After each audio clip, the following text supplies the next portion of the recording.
Halo, Assalamualaikum warahmatullahi wabarakatuh. Para pelajar SMA dimanapun kalian berada. Hari ini kita akan mempelajari mata pelajaran PPKN kelas 10 bersama saya, Nono Rahmat Nugraha SIP dari SMA Negeri 1 Sajira. Mudah-mudahan kalian bisa belajar bersama dengan saya. Oke, materi hari ini adalah tentang nilai-nilai Pancasila dalam kerangka praktik penyelenggaraan pemerintahan negara, di mana materi ini akan berjalan dua pertemuan. Pertemuan pertama ini sistem pembagian kekuasaan negara Republik Indonesia, dan pertemuan kedua adalah tentang kedudukan dan fungsi Kementerian Negara Republik Indonesia dan lembaga pemerintah non-kementerian.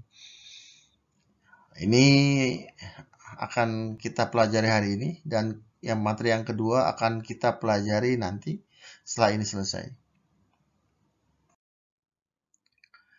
Oke, bicara tentang tujuan pembelajaran hari ini adalah pada pertemuan pertama diharapkan kalian dapat mampu menganalisis nilai-nilai Pancasila dalam sistem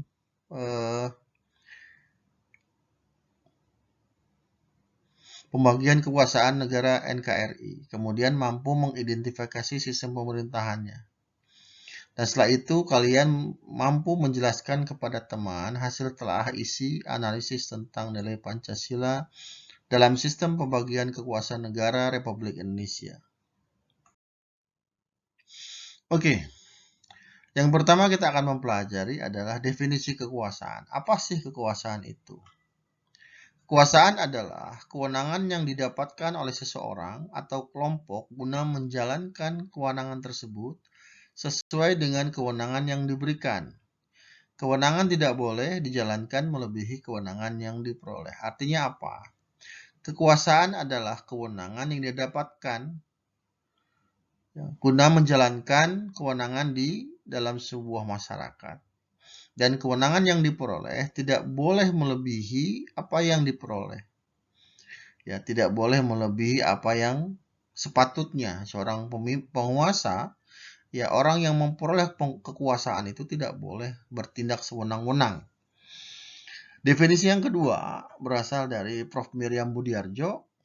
Dikatakan kekuasaan adalah kemampuan seseorang atau kelompok untuk mempengaruhi tingkah laku orang lain atau kelompok lain sesuai dengan keinginan dari perilaku atau keinginan dari pelaku.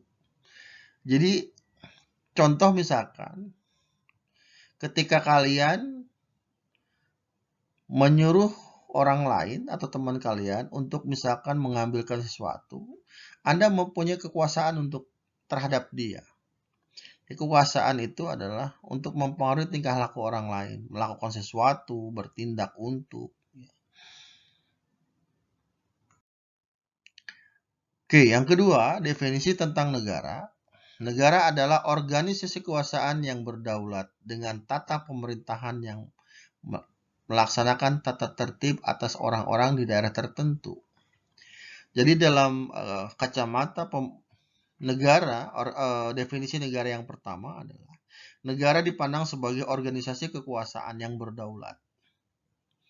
Ya, dia mempunyai kemampuan untuk membentuk tata pemerintahan yang melaksanakan tata tertib atas orang-orang yang ada di daerah tersebut.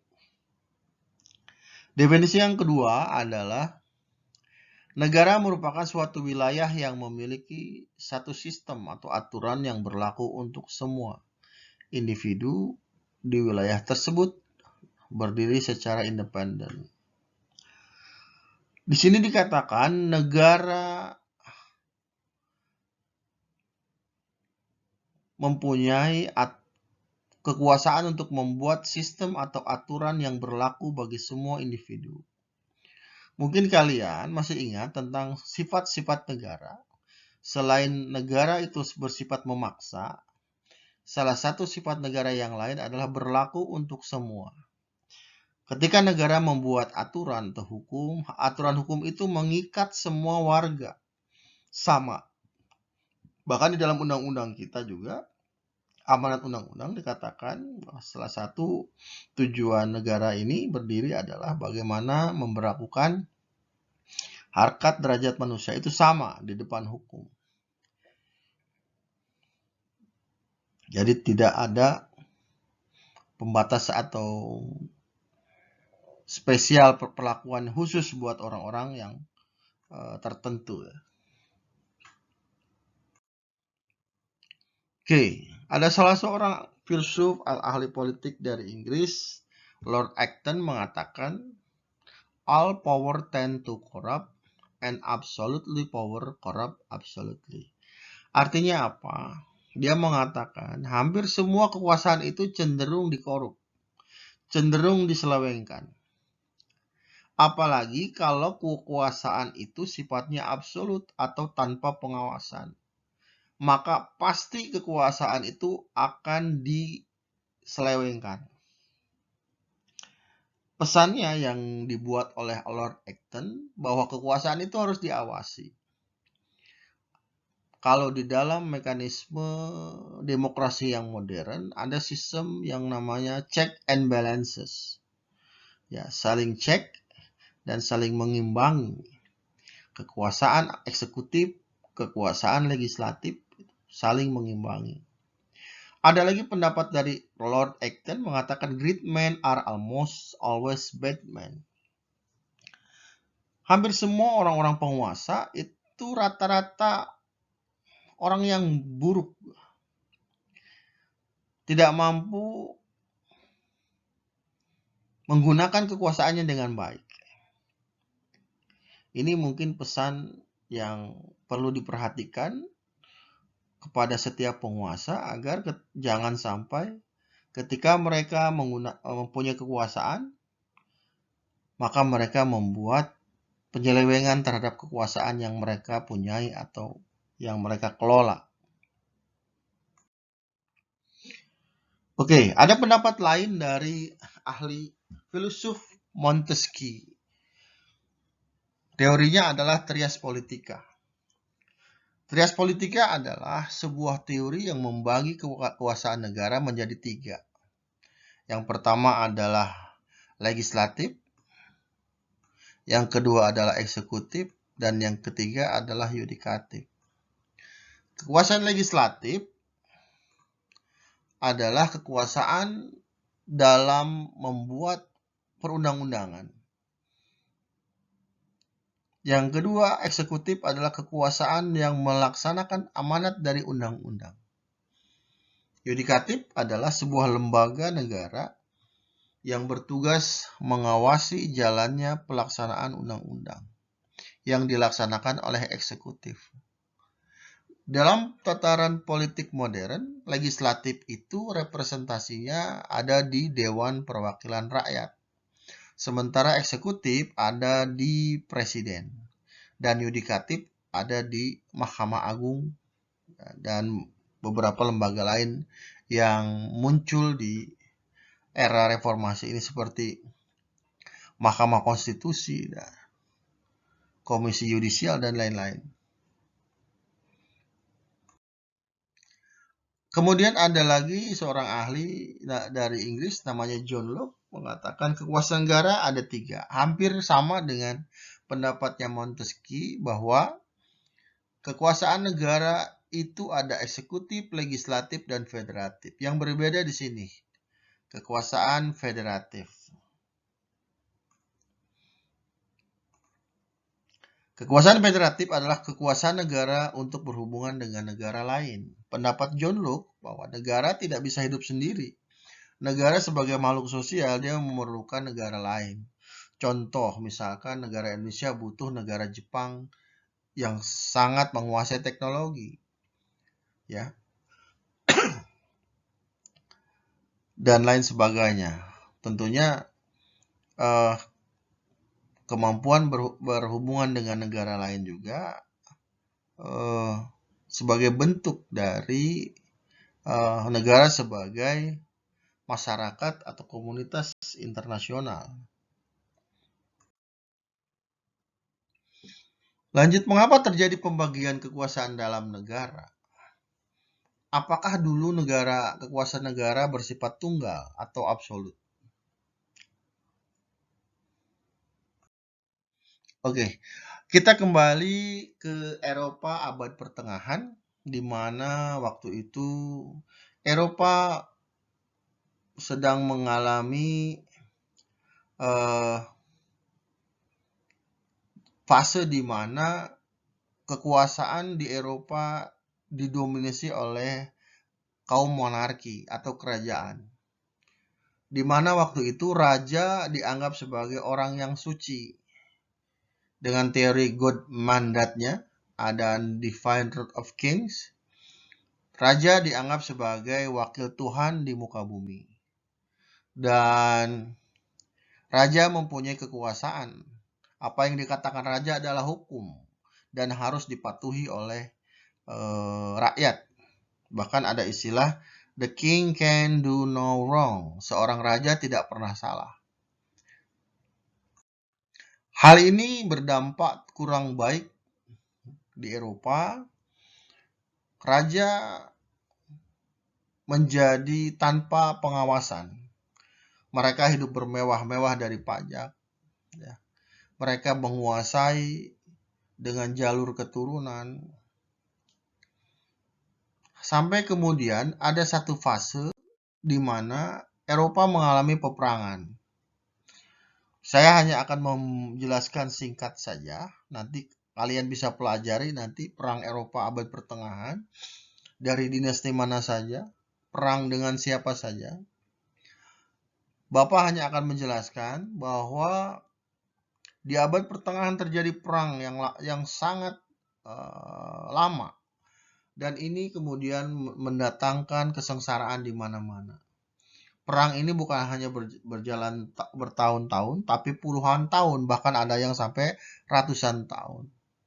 Efeknya apa buat kerajaan waktu itu? Ini sangat besar. Sangat-sangat besar.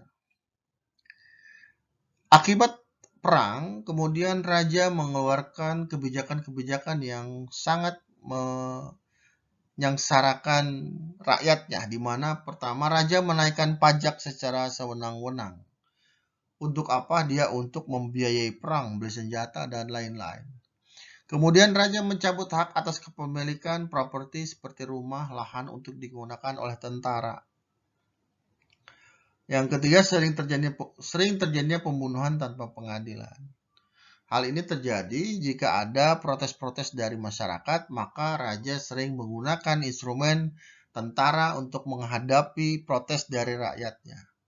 Jelas ini kemudian membuat rakyat di sana semakin menderita. Kemudian kesabaran masyarakat sudah tidak terbendung, terjadi anarki di Prancis. Masyarakat di sana menyerang benteng Bastille, di mana ratu dan rajanya ditahan di sana. Walaupun Raja Prancis waktu itu sudah menyewa pasukan khusus dari Swiss ya, sebagai pengamanan benteng, namun karena rakyat sudah marah, dibantu dengan tentara lokal, akhirnya ratu dan rajanya dihukum mati. Bahkan gubernur di waktu itu yang berkuasa di Prancis itu dipotong lehernya, kemudian kepalanya diarak keliling kota sebagai bentuk kemarahan rakyat terhadap kekuasaan atau kebatilan raja di Prancis waktu itu.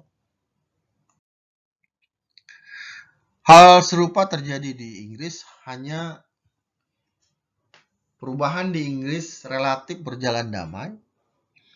Ya. Tuntutan para bangsawan dan rakyat itu diakomodir oleh Inggris, raja-raja Inggris waktu itu, di mana ada beberapa tuntutan. Yang pertama adalah raja wajib mematuhi hukum. Yang kedua adalah tidak ada pembunuhan tanpa pengadilan. Ada dokumennya Habeas Corpus. Kemudian raja menyerahkan sebagian kekuasaannya kepada para bangsawan. Ya, dalam rangka menghadapi amarah dari rakyat, raja kemudian meminta kaum bangsawan untuk meredakan kemarahan rakyatnya. Akibatnya, raja menyerahkan kekuasaannya untuk para bangsawan. Yang keempat, raja wajib menghormati kewenangan gereja, karena waktu itu selama berpuluh-puluh tahun terjadi pergesekan kepentingan antara raja dengan kekuasaan gereja waktu itu di Inggris. Dan yang terakhir, ini mungkin sangat monumental sekali. Artinya raja pertama kalinya mendengarkan tuntutan rakyat. Artinya raja tidak lagi menjadi sumber hukum di Inggris, tapi dia dengan legowo dia mendengarkan tuntutan rakyatnya. Dan ini kemudian menjadi sebuah peristiwa monumental, pertemuan raja dan bangsawan dan rakyatnya di sebuah pinggiran sungai Thames, hingga peristiwa ini sering dikenal sebagai parlemen pertama di dunia. Maka ada seorang politikus Inggris pernah berpidato bahwa Inggris sebagai sebuah negara yang mempunyai julukan Mother of Parliament, karena parlemen pertama dibuat mengacu kepada peristiwa ini. Raja dan rakyatnya berbicara tentang tuntutan-tuntutan, dan akhirnya semua bisa terlewati, kepentingan rakyat juga didengar, artinya kedaulatan rakyat juga diakui waktu itu, padahal sebelumnya kedaulatan hanya milik seorang raja, ya absolut, ya. Tidak ada orang lain yang boleh mengotak-atik kedaulatan tersebut. Kemudian Inggris juga mampu menghasilkan sebuah dokumen namanya Magna Carta, atau di negara-negara lain disebutnya The Great Charter. Dokumen ini merupakan intisari dari pertemuan rakyat dengan rajanya, dan ini kemudian mengilhami banyak negara termasuk Amerika untuk membuat dokumen-dokumen yang sama, The Bill of Rights, The Independence, dan lain-lain. Ini mengacu kepada rakyat berdaulat, dan ini mungkin bisa menjadi cikal bakal munculnya arus demokrasi di pemerintahan, ya, di dalam masyarakat di Eropa pada waktu itu. Oke, di Inggris dikatakan Magna Carta mengilhami negara-negara di dunia mengenai pentingnya pembagian kekuasaan. Magna Carta mengilhami pembuatan deklarasi kemerdekaan dan pengakuan terhadap hak asasi manusia. Ya, salah satu di antaranya adalah tuntutan tidak ada pembunuhan tanpa pengadilan. Penegakan hukum di sini. Yang ketiga, berakhirnya kekuasaan rejim monarki kuno yang berkuasa berabad-abad digantikan dengan supremasi sipil dan demokrasi. Ya, demikian sesi kita hari ini. Mudah-mudahan kalian tidak puas. Kalau ada yang ingin kalian tanyakan, bisa nanti di komen. Anda bisa menanyakan, biar nanti bisa saya jawab. Atas segala perhatiannya, Bapak ucapkan banyak-banyak terima kasih. Semoga bisa kita bertemu lain kali dengan materi-materi yang berbeda. Demikian, Assalamualaikum warahmatullahi wabarakatuh.